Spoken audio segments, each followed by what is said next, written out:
Hi friends, and welcome back into my studio. If you are new here, my name is Tammy Ernest and I am a Longarm quilter, and here on my channel I like to share customer finishes as well as my own personal projects. So I hope you had a wonderful Mother's Day. So we spent a couple days last week prior to Mother's Day going up and getting Daniel. He was all finished with college, not college, he was finished with the semester and so he finished finals up earlier in the week, but he did have to stay through graduation, which was on Friday. So we took a short family trip, and so it was Stephen and my husband and myself, and then we actually took Daniel's girlfriend with us as well. And she had never seen campus, hadn't met a lot of Daniel's friends in person, so she took the trip with us. We went up to Wisconsin. He was able to show us around campus, and then graduation was Friday morning. And we weren't there at graduation. He had to stay through graduation because he's on audio video crew. His degree is in communication arts, which includes photography and videography. And so he is just wonderful at all of the technical stuff that goes on. And so he was helping run cameras that day. And so we got to campus just as graduation was finishing up. Which was a lot of fun just to see all the graduates coming out of the gym and all the families there. And then Daniel was able to introduce Alyssa to a lot of his friends. And then we stayed one more evening. We actually went over to Oconomowoc. I think I'm saying that correctly. Daniel had to school me in how to pronounce that town name. So we had visited this town when we were there for his recital. We ate at a lovely restaurant that's in an old train depot, and actually the Amtrak train still goes right by there, like right by when you're eating. And Alyssa loves trains, so we went there. We actually did a long walk around one of the lakes there on Oconomowoc. It was a beautiful Friday evening, just absolutely lovely. We got up on Saturday and went to a state park not far from there, walked for a couple hours at a state park, and then headed home. And then for Mother's Day, we actually didn't get together with the kids. Maggie is coming in town this next weekend, and I'll tell you about that in just a second. So I told the kids, don't try to get with us on Mother's Day. It's actually my mother-in-law's birthday on Mother's Day, so we took her out for lunch and spent a couple hours with her, and then we went over to my folks' house and spent a couple hours with my mom and dad, and actually got to see all my sisters as well. And so it was a lovely Mother's Day. We are very blessed to still have both my parents living and my husband's parents living, and they're actually all close too, within just a couple hours of us. My parents live just 30 minutes away. Greg's mom lives about 30 minutes away. His dad and stepmom are a couple more hours away, but still in Indiana. So we are very blessed to still have all of our parents living and so close by. So we had a very lovely Mother's Day. And we are anticipating Maggie and Spencer coming into town this next weekend. We have a family friend getting married, and so several of us in the family will be going to that wedding, and then we are getting all the kids together on Saturday evening. Since Maggie and Spencer will be in town, that's what I told the kids for Mother's Day. Don't worry about getting together with me. We're going to put off our celebration of Mother's Day until this next weekend when Maggie and Spencer get in town. So we're looking forward to that. It is also Indy 500 season here in Indiana, and I normally, this is true confession time, okay? I'm normally a NASCAR fan, and I record every NASCAR race. I usually don't watch it on Sundays. Usually end up watching it while I'm in here during the week, and I'll replay the NASCAR race. But in the month of May, I do become an Indy 500, IndyCar fan, I guess you want to say. So I've been to the race 2 or 3 times in my lifetime. Absolutely love it. Love I know. I could never do bungee jumping. I could never do, things like that, but put me in a fast car, I think that would be a lot of fun. So I've enjoyed going to the few races that we do. We have attended over the years. There was one year that it rained on Sunday, It rained on Monday, and then that meant the race was run on a Tuesday. And because so many people are come from out of town for that race, they had actually opened up the gates on that Tuesday and said anybody gets in free.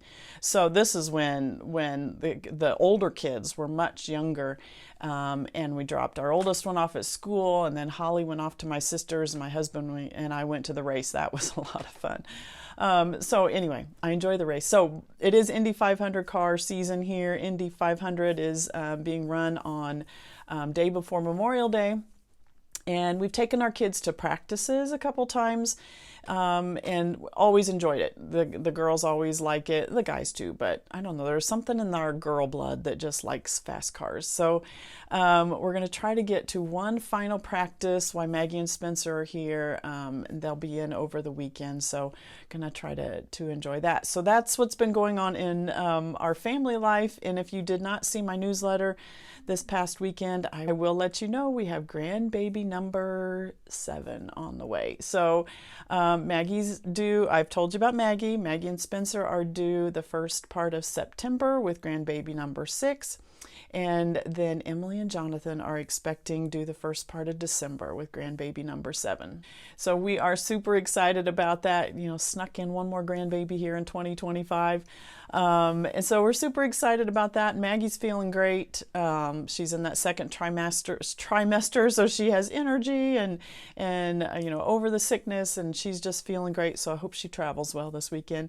Emily's, you know, it's kind of rough for her right now, but I keep telling her it's all for a good cause. And she just, okay, you know, but it's never easy those first few months. So anyway, that's family update. That's what's been going on. So today I wanted to share with you something a little different. I decided today, and I'm going to break this up into 2 parts. I'm going to show half today and half next week. I'm going to show you some of the tools that I use here in my Longarm room all the time. So these are some of my favorite notions, gadgets, things that I use when I'm doing longarm quilting that I could not live without. And instead of boring you with a long episode of this, I'm going to break it up into 2 parts. I have 1, 2, 3, 4, 5, 6 things I'm going to show you today, and 6 things I'll show you next week. So let me start off. If you don't have one of these, you need one of these. This is a 120-inch tape measure, okay? I think as a longarm quilter, this is absolutely indispensable. I think every quilter should have a 120-inch tape measure. The reason is I know it is difficult for you to measure quilt tops because a lot of times I get quilt tops in and it's like, oh, that's not the measurement. But I understand if you have just a 45-inch, 60-inch tape measure and you're trying to measure, you know, a 90-some inch quilt, it's very difficult. Okay, so I think every person needs to have a 120-inch tape measure. I use this to measure quilts when they come in. I use this to measure my batting when I'm cutting batting on the floor. I use this to cut my backings, you know, to measure out. And I just think it's very, very nice to have one long tape measure so that I can hold my place, continue on, hold my place, continue on, hold my place, continue on. So first gadget, I use this every day, multiple times a day. I use it continuously. So if you do not have a 120-inch tape measure, I would highly suggest that. I think every quilter needs to have one. The next little notion, gadget, I don't know what you'd call that, but this one is my numbering system that I use when quilts come in. So if you're a longarm quilter, I think this is a great idea. If you're not, unless you just have a lot of whips and you need to number them, which may be true. But what these are like the little coat check type things that you would get if you were checking your coat in at an event or something like that. But what I do with these is this is 001. This is and this goes all the way to 200 is the biggest number. When a quilt comes in, whether it's mailed in or it's someone that I met in person, I put it on my queue, I put it in my calendar, and there's a number next to it. And that number coincides with the number of tag that then gets put on the hanger, because I hang all my quilts when they come in, and sometimes they're in that closet, sometimes they're in an upstairs closet, but this goes on the hanger. Then I also write the same number on the form that you fill out, your order form that you fill out. And so I have multiple places that everything coordinates. So in my queue, it's numbered with the person's name and the name of the quilt. And then on their intake form, that number is there. And then on the hanger, the number is there. So I love this. One of the reasons I love this so much is because when I need to go bring quilts down from upstairs for my next part, all I have to do is remember numbers, okay? I need 112, 113, 114. And I go get those numbers. I don't have to worry about names and figuring out which quilts are next. All I do is go up there by numbers. I did purchase these on Amazon. I'll link them down below. I did like the cute ones. I mean, there's some plain ones, but these have like, I don't know, lights on them or something. They're kind of fun. Now I am finding that little part punches out. I find them on the floor a lot, but one of the hazards of, of having a punch out. So next thing I wanted to show you are my pre-wound bobbins. I was introduced to pre-wound bobbins from the Longarm League. Longarm League is a professional organization for longarm quilters. It's nationwide. If you have a longarm business or you're wanting to get into a longarm business, this is a great resource. Professional organization you can join. Everybody in there are vetted longarm quilters. If you are not a longarm business, but you're trying to find a longarm quilter in your area, they have an interactive map on their website where you can go and find longarm quilters in your area. But Longarm League is a place where longarm quilters who are doing this as a business can learn together. We can bounce ideas off each other and help each other through struggles. Well, one of the things I learned from Longarm League was pre-wound bobbins. This has been many, many years ago, but I haven't turned back once I learned about pre-wound bobbins. So a pre-wound bobbin, now there are different kinds. What I like are the Magna-Glides, and the reason I like the Magna-Glides is they have a magnetic core in them. You can see that black. So the blue is just what it's wound on. The black around there is actually a magnetic core. And then when you are putting this into your bobbin case, that magnetic core helps it to be a stronger connection with the bobbin case, and therefore gives you a smoother release of that thread, because it's not bouncing in and out of your bobbin case. It's not bouncing around in that bobbin case. It's staying nice and not tight, but it just gives it more of a stability in there, and then it pulls the thread off really nicely. I buy from Filtech is who I don't know if you can buy those if you're not a business. I do have a business account, so but I know if you're just a longarm quilter, you can still get these, and I'll link them down for you. I'll link them below for you. I buy them by the box in 3 colors, the white, the cream, and the light gray. I buy them by the box. These come in 100. I think there's 100 of them in here. I do buy smaller ones. These come as 10 bobbins to a jar. And I buy some colors that I don't use all the time, but that are nice to have. So I have a gold.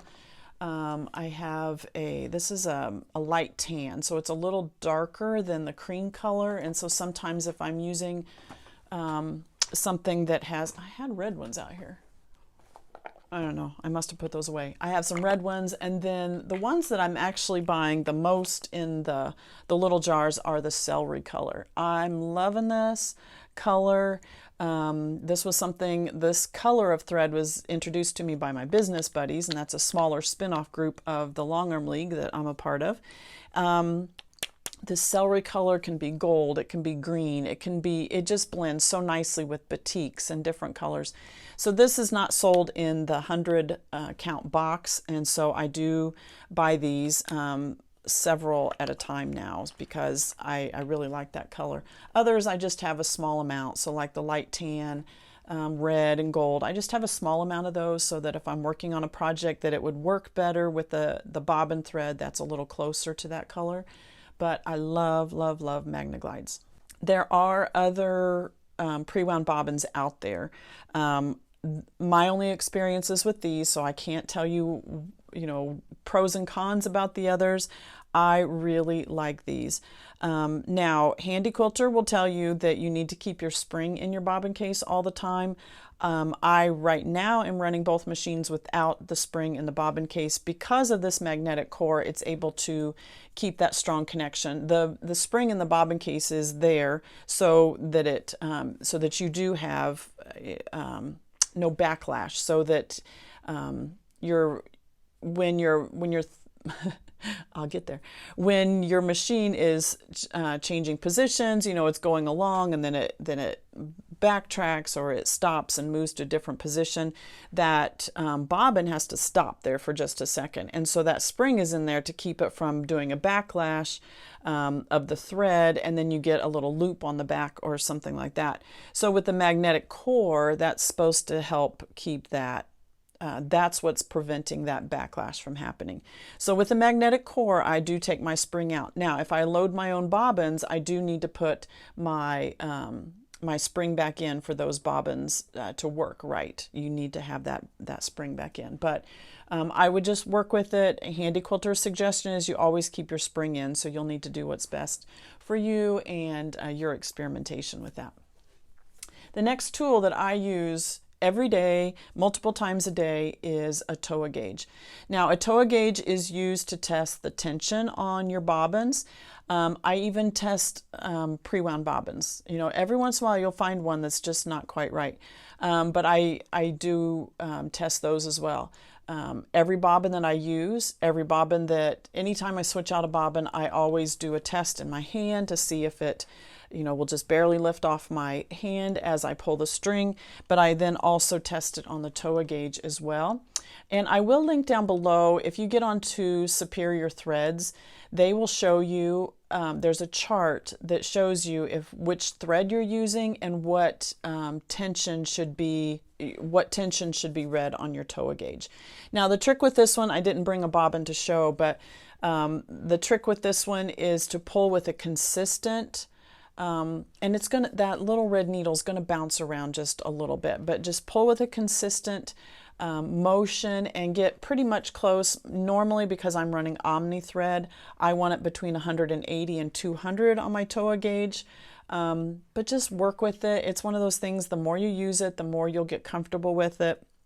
And it's just a check, okay? This is just a check to see if my bobbin's close to where I want it to be. If I know it's checking out correctly on this, I know if I put it in my hand and it's working correctly.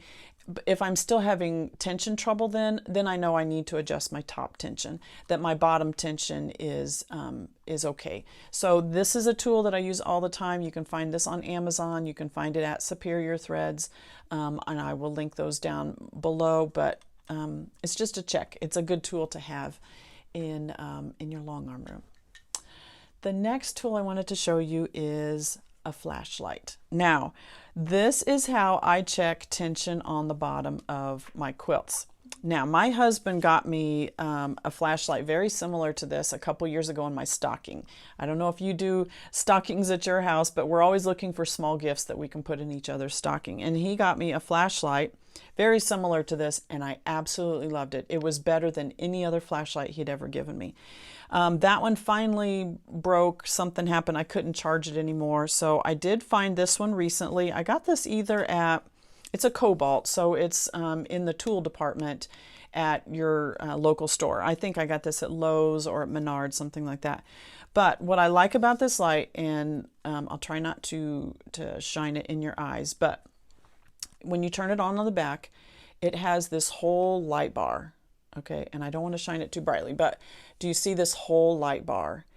That is what I like about this flashlight. When I use a flashlight with just a round circle and I try to check tension on the bottom of my quilts, it's hard to see. But when I have this whole light bar that is shining on there, and it's bright. I was looking on here, I don't see on the flashlight what the illumination is, but it's pretty bright. And I shine this up underneath my quilt so that I can see underneath and see what that tension is like on the bottom. I love this light. When my other one broke and I was trying to use just one of the flashlights we had around the house, it's not bright enough, and two, it just centralizes a circle of light, and that's just not what I need. I need to be able to see a larger section, and this whole light bar, this is probably 5 inches long. But I love this light bar. I love the brightness of it. Now, when you click it a second time, it does have a light at the end. I rarely use that. This is rechargeable, so it's got the port where you plug it in, and that it comes with that, so it plugs into your USB. I like that. Right now you can see when I turn it on, it's got a yellow dot, meaning it's about to be out of its charge. So I love, oh, I bet, now it will stay on. You can see it lit up in there. So you do have to click the off button, then it lights that one, and then again, and then it shuts the whole thing down. So I keep this in the top of my cart over there. I use it multiple times on quilts. When the machine first starts going across a pass, I'll check the tension on the bottom. Then when I finish up at the other end, usually again, I'll check the tension on the bottom. And I check it that often because I've had thread, you know, it could hit a hard, sometimes if your needle hits a hard spot in the quilt, you know, a very thick spot, it can knock the tension off a little bit, or it can get to a bad part of the bobbin, and then suddenly you'll have half the row that doesn't look good. I want to know that when I get to the end of the row, okay? So that I know I don't want to go in and start the next row and then find out 2 rows later that I've had bad tension for the last 2 or 3 rows. That is a half a day's worth of ripping out stitches. So I would rather check it at the beginning, make sure it started off okay, check it when it gets to the end, make sure it looks okay at the end. Then I'm pretty certain that in the middle it's okay if I've checked it on both ends. And just the sooner I find that there's a tension problem, the less rip out I have to do. So it may feel like overkill in checking it the beginning and at the end, but I just think it saves time in the end. So a flashlight, if I can find a link for you, I will put it in the description down below, but I know if you can check it, a hardware store, any type of home improvement store, it would be in the tools section of that. All right, the last thing I'm going to show you for today is batting scissors. Now these are from Handy Quilter, and you can see the shape of them. This one, they open up and you just run your batting and you stitch it right along there, okay? Or you cut it right along there. You're not stitching. You're taking out. You're not stitching. I like the shape of these. I like that I can just run it along the, you know, I cut my batting on the floor, so I can just run it along the floor and just snip, snip, snip. So I've had these for several years. I probably need to get them sharpened because I do feel like I have a little bit of a glitch in them. And that happens with scissors. You know, sometimes other people use them for things they shouldn't, and then I end up with little nicks in my scissors, and I need to get them sharpened. So batting scissors are a great thing. I use this to trim quilts off of the long arm. I have another pair of white, not batting scissors, but other scissors that I use sometimes too. But batting scissors, I didn't think, it was one of those things I'm like, I don't need them, you know, but I've enjoyed having batting scissors, and where I can just clip right along the floor. They're much larger than just a regular pair of scissors.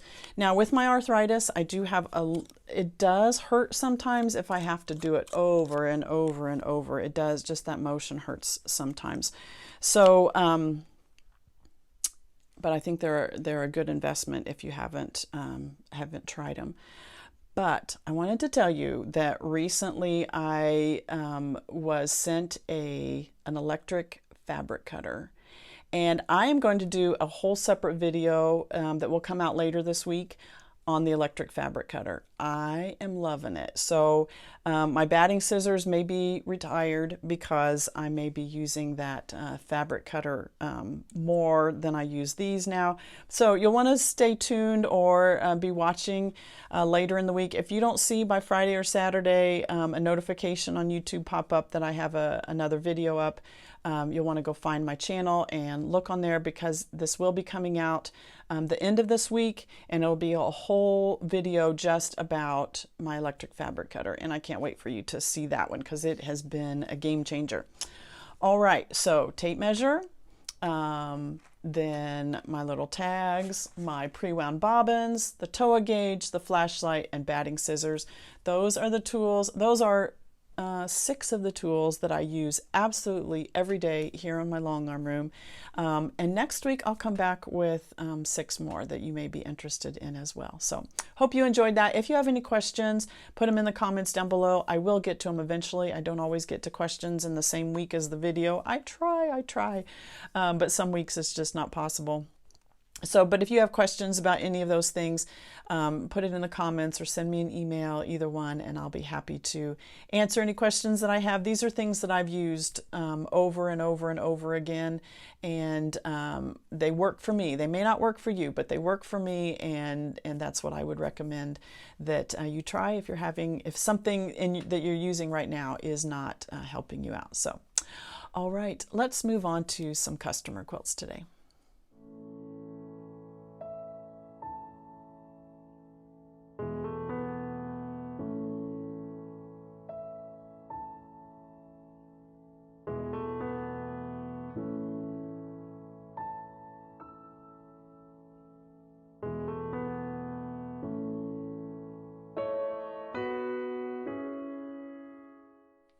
I have 2 quilts from Jennifer today, and this first one is Omega, and this is made by Miss Make. That's the pattern. Look at this pattern. Oh my goodness. All right, it says, let me just read to you what the pattern description is on her website. Omega is a wavy, improv-inspired checkerboard pattern achieved with strip piecing, a streamlined set of templates, and a few clever cutting tweaks for maximum variation. Make the basic layout for a more straightforward look, or try the improv layout with strategically placed disruptor blocks that bump up the randomized feel. Despite the name, there are no actual improv required for the improv layout, just use the included templates. Omega's curves are gentle, and her wonky nature forgives some imprecision, so sit back and enjoy the sew. Very fun. The instructions are included for yardage, fat quarter, and fat eighths bundles, and also a completely scrappy version, including separate pieces for each square. This is a downloadable PDF that I will link down below. So Omega by Miss Make. I love the fabric that Jennifer chose on hers. So you can see this colorway is done in the pinks and the oranges. And Jennifer did hers in this. This is a Kona avocado. Don't you love that one? Not sure what this other print is, this more geometric print. It has circles, squares. It's done in that same olive color, kind of several different green colors, but very, very cute. Love this. And it looks like I can see a straight line here, but then you've got some of these wavy lines in here, or wavy sections. You know, you can see from the pattern the entire thing is not wavy. You've got certain sections that are wavy, so it may be something that you want to try. For the backing fabric, I love this backing fabric. This is a Minky, a Shannon Cuddle Minky. This is done in the gold color. Love that addition. I love the gold with the green. It's very, very striking. The pantograph on this one, I absolutely adore. Jennifer had given me several ideas, all including some circles. Well, some included circles, some included squares, and which is in this this fabric here, and one that I don't believe I have this on my website yet, so I kind of combined the two and did the circles and the squares. So that's what it's called. It's called Circles and Squares. Very geometric, very modern feel, I want to say, but you can see how you've got your circles here in one row, and you've got your squares set on point in the next row, so they're diamond shapes. Those two do stitch out at the same time. They're part of the same pass. So you're doing the circle, you're doing the square that's echoing around, and then it does the circle back and forth, and then it does the square. So very, very nice. And then it nests very nicely up into, you can see that square is not a complete square. It's rounded so that that fan shape fits up inside there. I love it. I love it. This was so fun to stitch out, and I think it worked so perfectly with the fabrics. You really don't see the pantograph on the print fabric, but on the avocado, it really shows up nicely. Great addition. I just think this one, it was spot on. I just love it. The thread color I did was the celery. This is the So Fine put out by Superior Threads. This is in the celery color. It really takes on a goldish color. I mean, a greenish color. I just love this thread. It works so many different ways. Kind of a greenish gold here, and maybe I'm thinking gold because it's on the back. You don't even see the thread on the back. You know, I've mentioned that many times with Minky. Those threads just soak in. You don't see any color at all. You're only seeing texture. But I loved this color on the front. Really stays with the tone of the quilt. If you don't have celery, you might have been able to go with gray. If you thought the quilt was more lighter and brighter, if that's what you were seeing in the quilt, then you could go with a cream color. But I love the celery. So I'm sold on this color. This is one that was introduced to me by my business buddies and other long arm quilters from around the country. And one of them shared this color, and I'm sold on it. I now stock this one all the time. I have several cones of it. I even buy the pre-wound bobbins. They don't come in the big box. But you get like 10 to a jar, but I'm doing pre-wound bobbins in this color too, because I love this color, and I'm finding I'm using it on more and more. It's very versatile, and just love the color. So this quilt measures 61 by 74, a great lap size quilt. I did forget to mention, or I don't want to forget to mention batting. The batting, I always use batting with my Minky.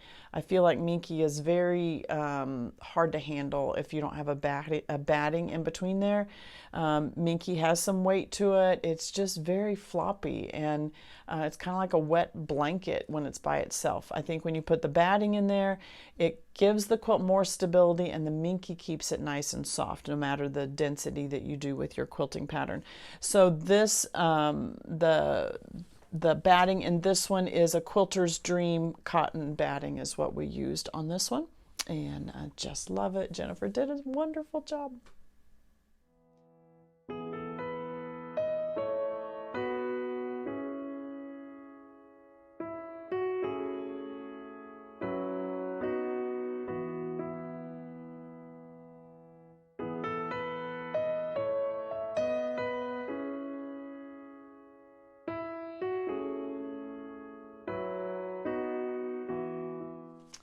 Jennifer's second quilt is very special because she's using her dad's old flannel shirts in this quilt. Isn't that special? Love it. The pattern on this one is called Grandstand. That is put out by a Bright Corner. Here is a very small picture of it. The pattern does come in 3 sizes. It comes in crib, throw, 4 sizes, crib, throw, twin, and queen.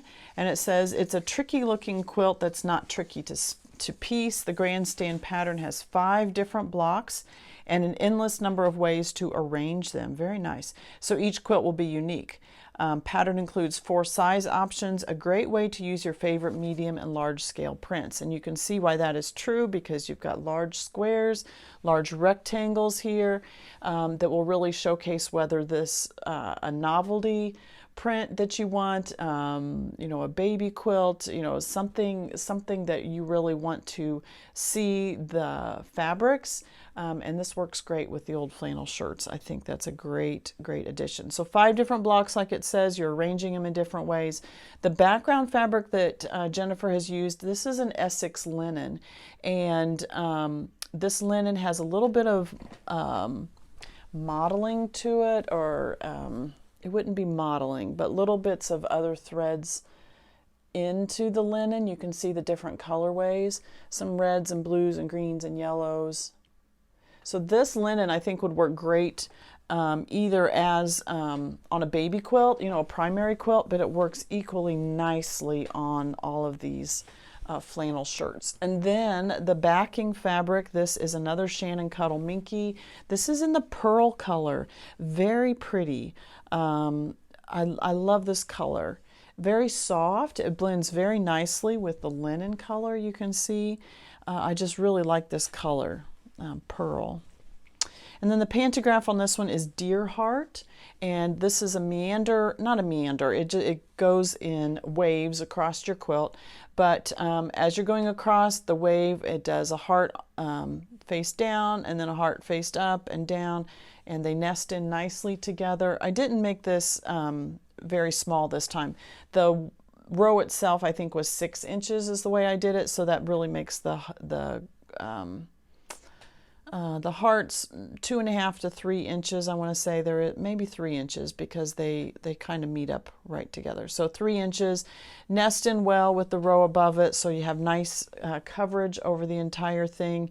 I didn't make this super tight. I just felt that this needed to be a little looser, a little softer. I know this is a Mother's Day gift, so I'm assuming it's going to Jennifer's mom, which that's really special. And just kind of assuming that she's a little older, that she may prefer a little looser, open quilt pattern rather than a condensed, a dense sizing there as well.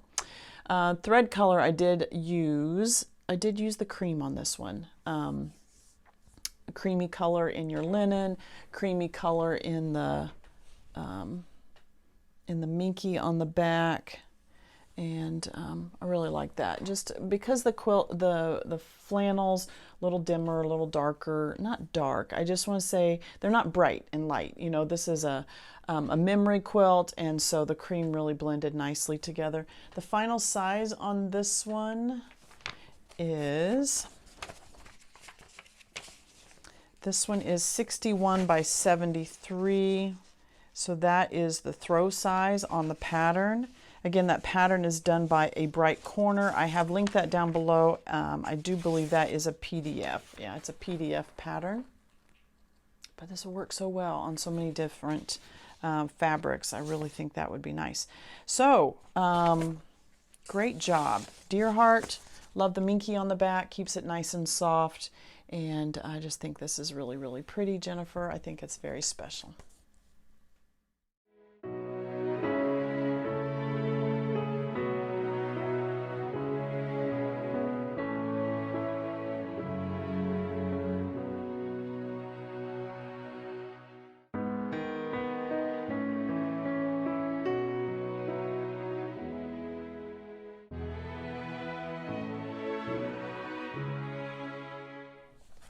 And this beautiful quilt comes from Rebecca, and this is the Everlasting pattern by Yoder. This is a fat quarter friendly pattern. You're making one block, and I love this one. It looks so much more complicated than it actually is. And I love the checkerboard that's created, but you are not making those checkerboard blocks. So this is the Cozy Up fabric line. That's what's shown on the pattern front, and that's also what Rebecca has used. Beautiful line, the slate blues and the olive greens, the grays and the mustards. It's floral, it has some wording on it. It's just absolutely beautiful. So you're creating a block here. You can see your block is right here, and you've got the star in the middle. Then you create that star or flower type print on the outside edge, and on the very edge of the block you have these 2-inch pieced squares built into the block. So your block ends right there and ends right there. So that's just on the corner. Then to create the patchwork that you're seeing here in the middle, this is actually sashing between the blocks. So you've got a rectangle here, some smaller squares here, and then the rectangles every time you meet up with those flying geese units. Other than that, it's a pieced border, both vertical and horizontal. So then when you put all of that together with the blocks, you get this nice patchwork right in the middle. Beautiful. I absolutely love it. Very pretty. The pattern on this measures 74 by 93. Fat quarter friendly, like I said. It does use 20 fat quarters or your favorite fat quarter bundle. This would be beautiful in so many different fabric lines. Absolutely beautiful. The backing fabric that she used on this is in the color of snow. This is a 108 wide backing. Beautiful. It just shows off that quilting so nicely. Almost makes it feel like a whole cloth quilt, doesn't it? So this is the Easy Baptist Fan Pantograph. This is done by Three Sisters. Beautiful pantograph, stitches out very nicely. I've mentioned before that I do like to keep my rows just a tad bit apart. I think it looks better if you have a little bit of a space than if you accidentally cross over and lose that point by the fan crossing over it. So beautiful. This one I did actually use the Omni Natural White thread. I started out with cream color when I did my basting lines for the very beginning of the quilt. I thought cream because the next quilt I'm going to show you is very white, and so I felt this one looked cream, and I started out with the cream in my basting lines, and I'm like, nah, I didn't like it. It was too yellow, too creamy. So I went with the natural white, and I think it worked much better. I did that in the top and in the bobbin thread, and the white just blends in so nicely. You're just seeing all that texture with the Baptist Fan. So pretty. So Baptist Fan is one of those, I think if you are new to digital long arming, I would wait just a tad bit. Kind of get your bearings on how your machine lines up, and if your needle is exactly where it shows on the computer screen, and those kind of things, because this one does, you know, it is a little fussy to meet up. You're not meeting exact points, but again, like I said, you don't want to cross over that end point and lose that little point at the bottom of the fan. That's going to be noticeable. But if you leave a little gap, then it's not noticeable. It just looks like a continuation, really nests in nicely. I do keep this the size that it is when it pulls into the program. Very few pantographs do I do that. Do I actually keep it the size that it's designed in? I almost always shrink them down much smaller than what they do when they come into the program. Baptist Fan is one of those. I keep it the exact same size. I think this gives nice coverage. It's not too large, not too small. Going smaller may be a little more difficult with this one. You may want to go a little larger. Just make sure it's going to fit within your throat space. That's always a concern. So very beautiful quilt. I love the complexity that it creates, the secondary pattern that's created, but that's all done in the sashing in that, and just beautiful. So set on your grid pattern like, you know, a normal or like a traditional type quilt, but by adding that pieced sashing, it just creates a whole new quilt, and absolutely love it.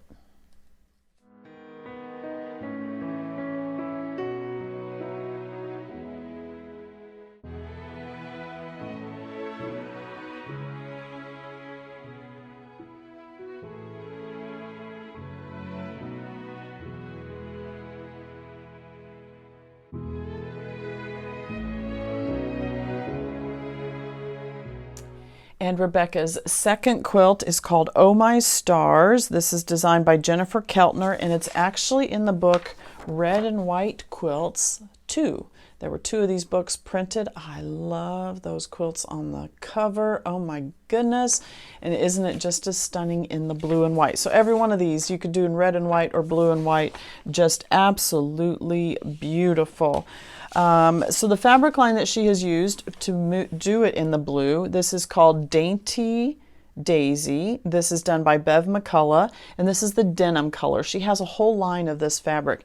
So it looks like a solid from a distance, but when you get in, there's just the tiniest little flowers scattered here and there, daisies, and then little polka dots, not total coverage. It's just little spurts here. It's almost like you just kind of splattered paint on it. I mean, just little dots. Very dainty, very soft, but whatever color you're wanting, this is done in the whole array of colors. So this is done in denim, and then the white is a Kona solid. Yes, Kona solid white right there. So now this block, how you're creating this one is you have your 9 patch here, and then your stars here are actually created with rectangles. This rectangle right here has flying geese units on either end. You're doing that horizontally. You're also doing that vertically. So it's almost like that is your sashing. You've got your 9 patch, you've got your rectangle with the flying geese unit, your 9 patch. In the sashing, you've got your flying geese units paired with the solid square, and that's what's creating those stars. So by doing that, your stars and your 9 patches are more condensed together instead of having a 9 patch and then a star with your sashing in between, keeping everything separate. By doing this, they're really nesting nicely up into each other, and that is done by doing that in the sashing. It's just beautiful. This quilt measures 90 by 99, so very large quilt, very beautiful. Let me pull in the backing so you can see that.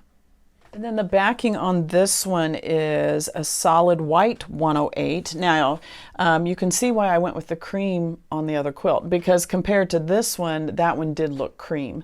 But it's not. That was in the snow, and that's why I switched to the Omni Natural White. But I also used Omni Natural White in this one also. This is a 108 backing, very beautiful, keeps it very traditional looking, I think, with a 2-color quilt on the top and then just a solid light color on the back, keeps it very traditional. And again, it just shows off the quilting. We did Easy Baptist fan on this one also, and same size, everything's the same. Just absolutely beautiful. This almost gives you like a whole cloth quilt if you would want to flip it over the other way. Very, very beautiful. Just absolutely love this one. So whether you do it in the blue and the white or the red and the white, I think either way is just an absolutely beautiful quilt. I think that is just gorgeous. Rebecca did a great job on both of her quilts.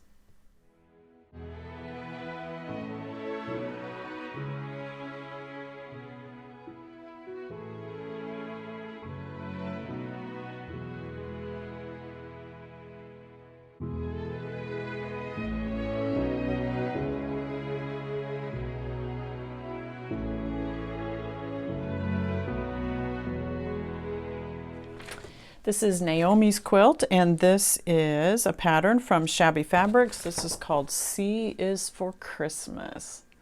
Very cute quilt. This measures 40 by 47.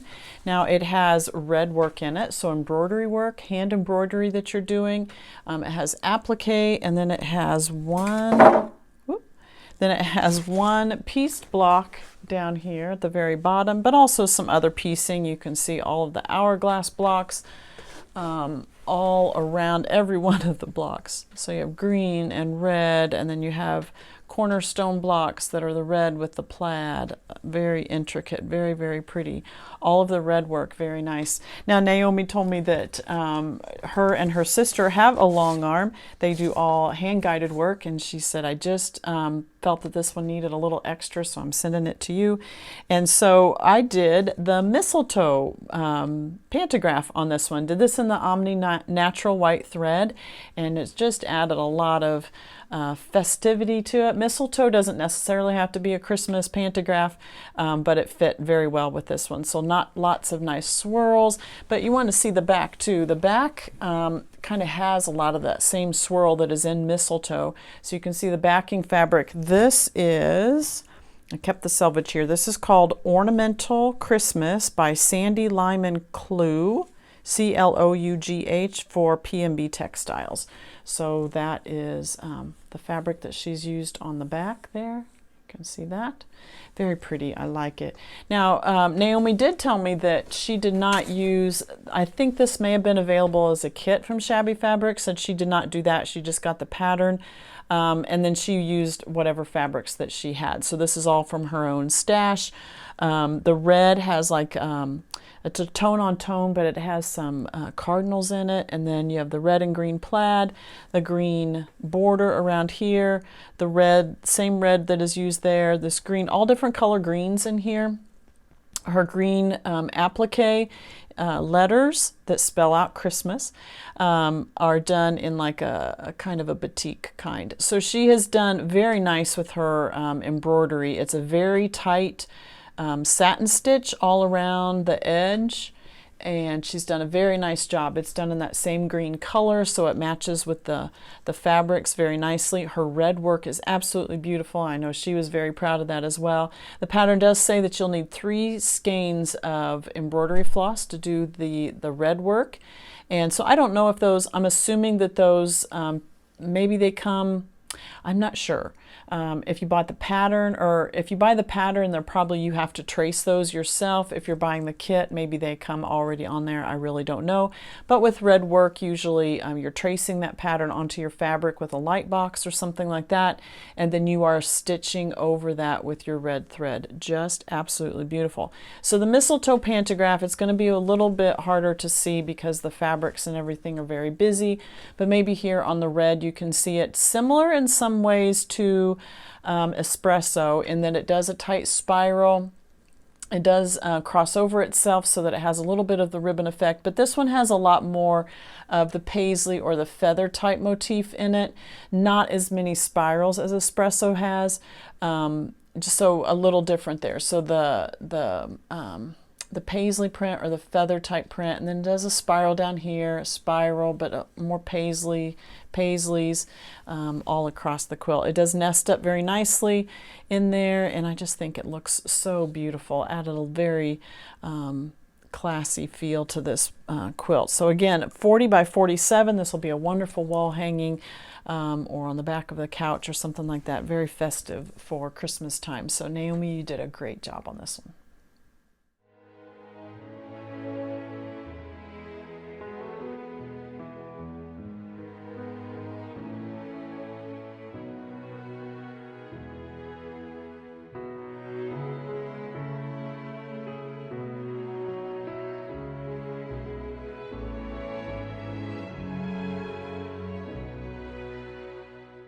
This is Susan's quilt. This is a large 89 by 89 quilt. And Susan says this is the Tree of Life puzzle quilt. And how this works, this is through Cotton Cuts. And I believe twice a year, in the spring and in the fall, they do a puzzle quilt. And so you don't know, it's a mystery, but it's not a block of the month. You're actually receiving puzzle pieces is what they call them. And not only that, you are receiving the fabrics each month for 10 months, and they are already cut. All you have to do is piece them together. So you're receiving puzzle pieces, not actually blocks, so you don't know how they go together. But then in the 10th month, they send you the instructions on how to put the whole puzzle together, and then you end up with a beautiful quilt. So they do have another one starting in the fall, and signups begin on May 30th. I will link their website down below so that you can get in on that. You get to choose your colorway, and there's like 12, 13 different colorways. So whatever your style is. And Susan chose batiks for this one. The colorway that she chose is called Tranquil, and you are able to see all of those different colorways on their website. So, and I don't know if this is part of the next one or not. This was the spring of 2024. Yes, spring of 2024. The designer on this was Sheila Christensen, and that is Cotton Cuts is who does this. So you can choose 2 sizes, 48 by 60 or 72 by 72. Now Susan's quilt is 89 by 89, so she has added some extra borders on hers to make hers a little larger. And they say on their on who participates in the puzzle mystery quilts, busy quilters who only have a couple hours per month to quilt, because you get the pieces already cut. All you have to do is sit down and sew. A beginner quilter who's excited to expand their skills, or an experienced quilter who wants to sew but doesn't want to cut small pieces. So if that includes you in one of those descriptions, you'll want to get in on Cotton Cuts on their next puzzle mystery quilt is what it's called. All right, so Susan's colorway is called Tranquil. These are batiks, and so you have some darker, some lighter gray, some turquoise in there, some green, and then other greens in there. So I would call this more of a medallion quilt. You can kind of see in the middle, the design is starting in the middle and then radiating from that. So in the center here, we have some diamonds. Around that, we have what I would call kind of the snail trail type of block is what it kind of looks like. It's just created with half square triangles and other squares. So square, square, half triangle here, square, half triangle, square, and you're getting that curved shape there. Around that, you have this green and a little darker green around there. Almost has like a flower look to that. And then around that outside edge, you're getting more diamonds. And so it just continues to build on itself all the way out. And then Susan has done some nice borders around the edge. So I don't know if the original quilt ended right here, would kind of be my guess, outside of these triangles. And then she has added extra border here with the green to extend that out, and a skinny border with that darker gray, just like that. And then the turquoise kind of color around the outside edge. Very nice. So she made it the size that she wanted, just added, continue, especially with a medallion quilt like this, just adding the borders around the edge really just kind of repeats that rippling effect out from the center and makes it larger. So on the back, she did a pieced backing with some of the different colors. I'm sure she had to buy extra yardage in order to do those extra borders around the edge, and so she purchased enough yardage then that she could piece that for the backing. I'm not sure which piece was part of the original backing, but then she put the two together, added some borders around that to make the backing large enough for her quilt top. The pantograph that she chose for this one is espresso, and it may be hard to see on these batiks, especially because the thread is the light gray, the Omni light gray thread, blended beautifully with these fabrics. And espresso is a very soft, I should have printed out one of the, on a piece of paper so you could have seen it. But you've seen espresso before. You can go to my website and look under the tab that says E2E pantographs, and that's where it shows all the pantographs. That's not all the pantographs I can use because I'm continuing to purchase more. Anytime there's a sale, anytime I'm looking for something new, or looking for something to fit a certain quilt, I add more on there, and then I eventually get them on my website. I usually try to use a pantograph a couple times to make sure I really like it before I add it onto my website. Just sometimes there's pantographs that I use, and I'll use it on a client quilt and then think, I really don't want to do that one again. So I usually wait just a little bit before putting it on there. But if you're not seeing a pantograph on there that you would like to use on your quilt, just send me a text, send me an email. Probably email would be better. Send me an email, and we can work with you to get the pantograph that you're wanting, and I do that quite often. I personally don't require my clients to purchase the pantograph. I take care of it myself. I figure it's going to be a pantograph most likely that I'm going to use again on other client quilts, and so I don't make a client pay for that. But that may be different with your Longarmer, and I respect that decision on that, whatever the business owner wants to do, but that's what I've chosen to do. So espresso, if you want to see what this looks like, you can go to my website under the E2E pantographs drop down. It is right now done alphabetically, so you can look down for espresso. I am planning on changing that, and I've been had this in the works for a while. Is changing it by to more categorized, so swirly or circles or modern or geometric, and kind of grouping it like that. That's quite a big task, and so I'm working on that, but it may be a bit before I get that done. So right now it's done by alphabetical. So look for espresso if you want to see this a little better. But espresso has nice tight swirls, very tight echoing on itself. And when it does the echo, it does cross over the line so that you get that ribbon, and that's kind of classic to this espresso. You see it sometimes in other designs, but it's one of those that kind of stands out in the espresso one, is that it crosses over itself, so you get that ribbon effect of the ribbon just flipping over on itself. And it does a couple paisley prints, echoes those, tight swirls, a ribbon effect here. It's just a loop, but when it echoes itself, it crosses over that, and so it does create this whole ribbon effect, almost like the breast cancer type ribbon. That's the kind of shape that's right here on one part of this design, but that may help you see in your mind what I'm talking about by the ribbon flipping over on itself.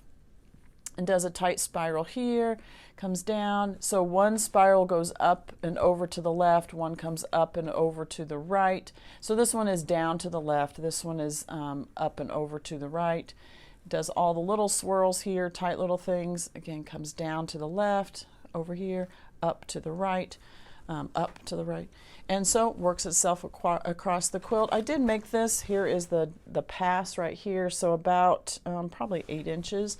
It does nest in nicely with the row above it, so it's a continuous design across the quilt, and looks very nice. It adds a really nice soft touch to a quilt. And again, I use the Omni light gray thread, blends beautifully with these batik colors. And really, when you walk into a room, you're going to see this quilt, you're going to see the pattern, especially this one when you're in close. Yes, I could see it, but when I took pictures of the entire quilt top, wow, does that design really pop out. So that's going to be very noticeable when you walk into a room and see this lying on a bed. That whole design is what you're going to see. The quilting is totally secondary on this quilt. It's not going to be noticed until you get in tight. The thread color blends in so nicely. The busyness of the batiks, the intricacy of the pattern really keeps the quilting secondary. So beautiful job, Susan. A nice big quilt that's going to look so nice on your bed.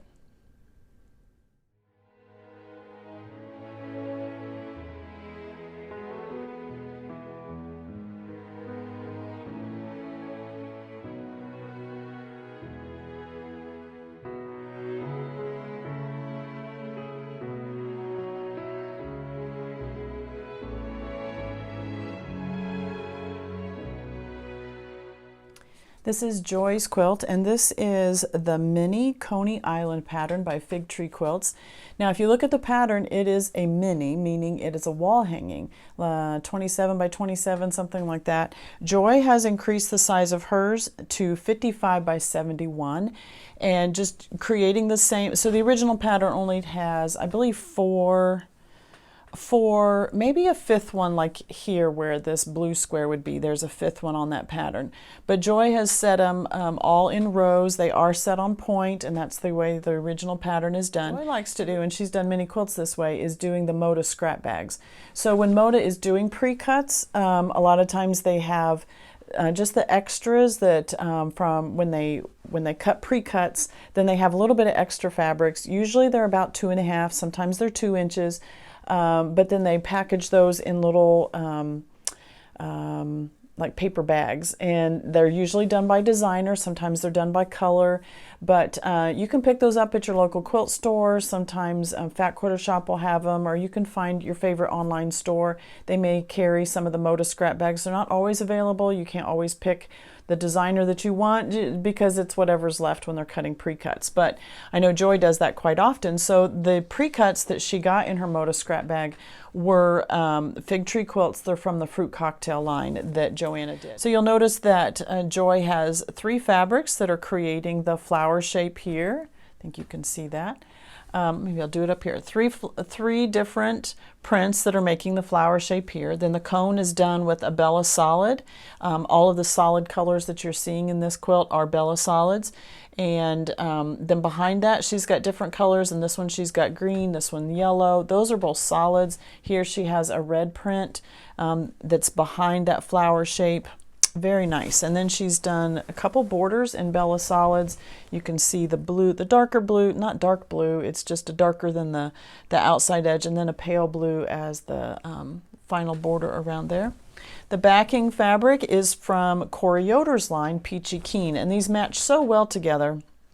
And I think that is a lot. I think Joanna Figueroa of Fig Tree Quilts, and I probably just butchered her name and I apologize, or Corey Yoder's from Coriander Quilts. I feel like their fabrics match up pretty nicely together. And so you just saw that slide off the back. That's okay. And so that's on the backing. It's part of the Peachy Keen line yardage from Corey Yoder. And so the fronts are all Bella Solids, and then the Moda scrap bag that is done with Fig Tree Quilts. Very, very cute. So whether you're wanting to just make a wall hanging, still get the pattern, you can do that for the wall hanging, or you can increase it like Joy did. She has 1, 2, 3, 4, 5, 6, 7 rows, and there are 5 in each row, so you will need to make 35 blocks in order to do the size quilt that she did. You are alternating those with solid squares. Everything is set on point, which means you do have setting triangles on the edges. You can see those, and then you square up that quilt before adding on your borders then. So very, very pretty. The pantograph on this one is the Baptist fan, and this is done by Three Sisters Fabric. I did stitch this out in the Omni Natural White. Love this pantograph. And Joy chose this. She says, I like the design of the Baptist fan. This is a very directional quilt, and it's a very similar feel to the flower block that you have, the Coney Island block here. But it has very sharp points, and so while we still have that fan shape with the flower, we soften it up a little bit by doing that Baptist fan. It's still that fan shape, but we have nice smooth circles and a nice addition to this, but all very directional with the basket blocks and then also the pantograph. So really, really like that. She did such a nice job. So you'll want to check out those Moda scrap bags and see if you can get your hands. It's a great way to get some yardage. I know they're usually at a discounted price from what you would normally pay for some yardage there, and then you can make some beautiful quilts. And don't be squeezed in by just the size of the pattern being a wall hanging. You can increase it like Joy did and make it a full quilt. So very, very pretty, Joy, and I just love it. Thank you so much for joining me today. I hope you found some inspiration and some new patterns or fabrics that you want to try. Such beautiful quilts. Thank you, thank you, thank you for letting me be a part of your life, and not only in the video, but those of you who send your quilts to me. I absolutely love working on your quilts. So if you are in need of long arm quilting services, my information is down below. You can print out the long arm prep instructions and order form. It gives you all the information that you need. But if you have other questions, just send me an email and I'll be happy to answer. And be watching for my video later this week about my electric fabric cutter. And then I will be back next week with another video of tools I'm using here in my long arm room, as well as more customer quilts. So every quilt is worth finishing. So join me next week so you can see the ones that I have for then. We'll see you later.